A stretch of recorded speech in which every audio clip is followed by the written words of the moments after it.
झाडापासून कशी तयार होतं? झाड काय घेतं? झाडाला अन्न काय लागतं? खत लागतं. मग ते खत कुठून येतं? शेणापासून येतं. जमिनीमध्ये वेगवेगळे अन्नद्रव्य असतात ना, ती झाडांना हवी असतात. मग ती अन्नद्रव्य ज्यावेळी येत असतील तर फळं मिळतील.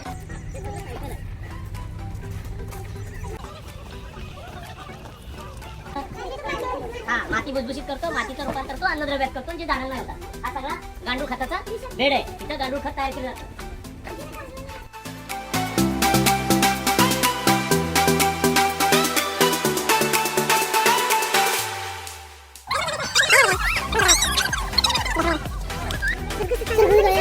हे बघा, तयार झालेलं गांडूळ खत, ते गांडूळ खातात आणि त्याच्या सगळे गांडूळच आहेत. दिसतंय का? तुम्हाला हे बेड तयार केलं की आमच्या इथलं हे गांडूळ घेऊन गेले, तुमच्या तिथं ते पालपाचोळा गोळा करून त्यात टाकला, हे सोडून दिले, त्यांचे वाढून जातात.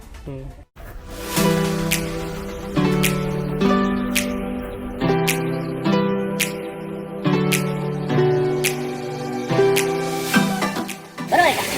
आता आपण शेणाचं काय करायचं? गोबर घ्या. शेणाचा वेगवेगळ्या प्रकारे आपण उपयोग करतो, जेणेकरून त्याचा जास्तीत जास्त फायदा शेतकऱ्यांना करता येईल. मग हे शेणाचं दररोज काय करायचं? तर शेण आपण जर खड्ड्यात टाकलं तर ते लगेच कुजत नाही, त्याला खूप वेळ लागतो त्या ठिकाणी. मग शेणाचा दुसरा पर्याय काय? तर शेण या ठिकाणी आणलं जातं. मग शेण या ठिकाणी पाण्यात मिक्स केलं. आता पाण्यात मिक्स करताना काय होतं? जर हाताने करायचं म्हटलं त्याला खूप वेळ लागतो, माणसं लागतात. मग अशा वेळेस काय करतात? हे शेण त्या टाकीत टाकलं जातं, त्याच्यात पाणी डायरेक्टली सोडलं जातं. पाणी सोडून ही मशीन जे आतमध्ये फिरतं ते शेणकाला तयार करून घेतं. शेणकाला तयार केला की डायरेक्ट मोटरने शेण वर जातं ते शेणकाला, आणि त्याच्यातनं त्या समोरच्या टाकीत जातं. समोरच्या टाकीत गेलं की पूर्ण पॅक आहे टाकी. त्याच्यामुळे आतमध्ये त्याचं काय होतं? गॅस तयार होतो. गॅस जो तयार होतो तो गॅस त्या ठिकाणी तयार झालेला गॅस पुढचा जो फुगा आहे त्या फुग्यात जातो, आणि मग त्या गॅस आपण स्वयंपाकासाठी वापरू शकतो किंवा बाकी गोष्टीसाठी आपण त्याचा वापर करतो. फुगा सर समजा लीक वगैरे झाला तर ते गॅस ज्वलनशील आहे का असं बाहेर आल्यावर? तो एवढा बाकीच्या गॅस सारखा नाही ना, ज्वलनशील म्हणजे आपण तेवढी तीव्रता नाही त्याची तर गॅस. पण त्याच्यामध्ये तो गॅस तो स्वयंपाकासाठी वापरू शकतो, लाईट साठी वापरू शकतो, वेगळ्या प्रकारचा पुढे त्याचा वापर केला जातो. आणि ही जे पुढचं शेण आहे, एकदा त्याच्यात गॅस बाहेर पडला की मग ते शेण जे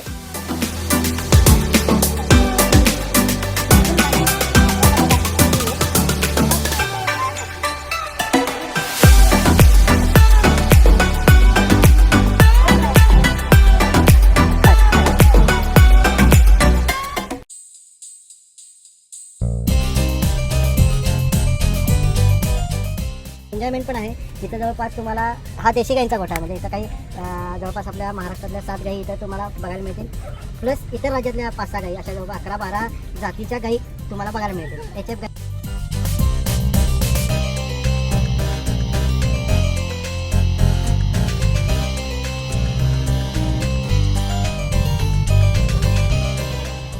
आपल्या ज्या मेन किंवा मुख्य गायी आहेत त्या आपण इथं ठेवलेल्या आहेत. त्याच्यामध्ये सेहवाल एक नावाची गाय आहे, लाल सिंधी एक आहे, राठी एक आहे, थारपारकर एक आहे, आणि अजून एक कोणते गीर एक आहे. सर्व गायी याच्यावर संशोधन केलं जातं या ठिकाणी. आपल्याकडचे जे शास्त्रज्ञ आहेत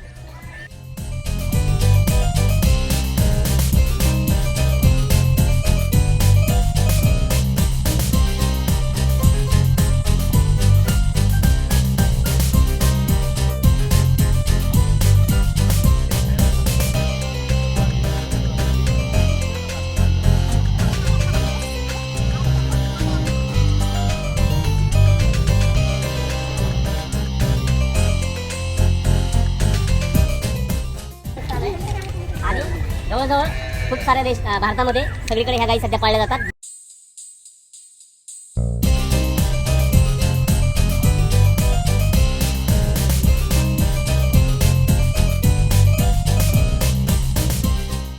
ह्या गायींचा वापर करायचा. आणि सध्या हल्ली अलीकडे मात्र जे काही आपली बैलगाडा शर्यत आलेले आहेत ना, त्याच्यासाठी हे बैल जास्त वापरतात.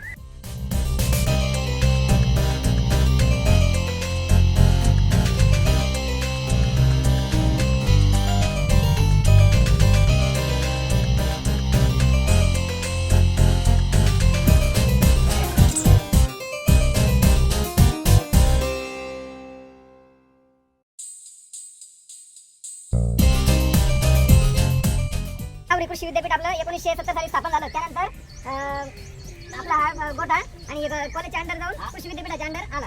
हा जो हे आहे विभाग आहे, हा जवळजवळ 1878 पासून काम करतोय. आणि पाठीमागच्या 3 वर्षापासून या विद्यापीठाचे कुलगुरू माननीय पी.जी. पाटील सर, त्याच्यानंतर या प्रकल्पाचे मुख्य माने सर, नंतर तनकरे सर यांच्या मार्गदर्शनाखाली हा प्रोजेक्ट पूर्ण या गायींचे संगोपन.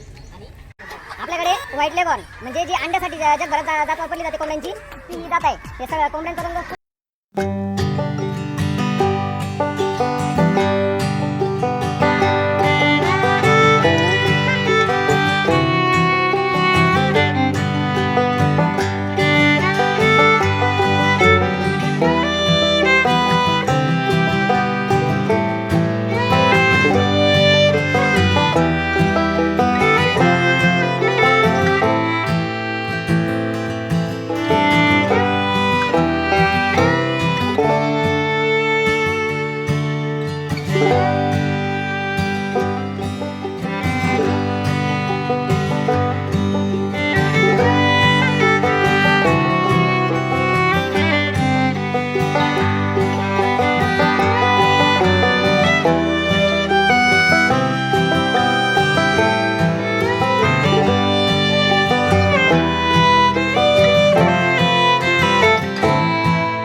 प्रजाती आहे.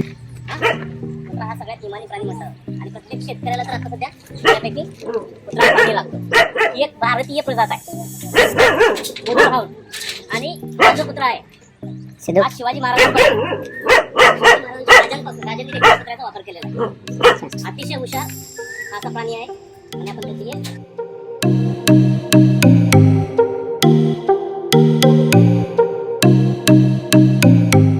हा शेणापासून तयार केलेला गणपती, पर्यावरण पूरक गणपती हा.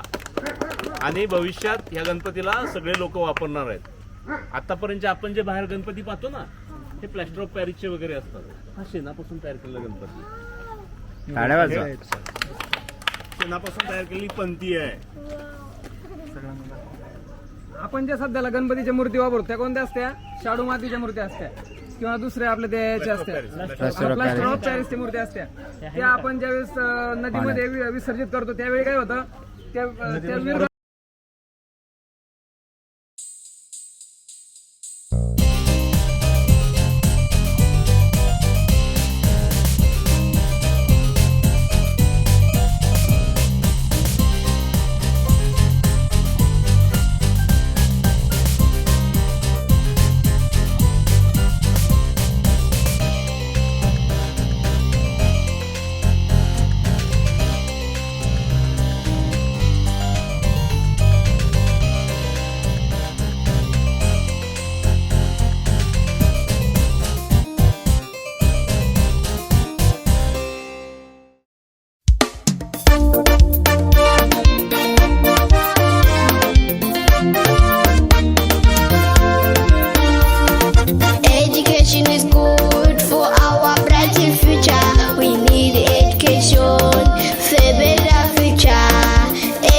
truth, some of the giver. And when you fall,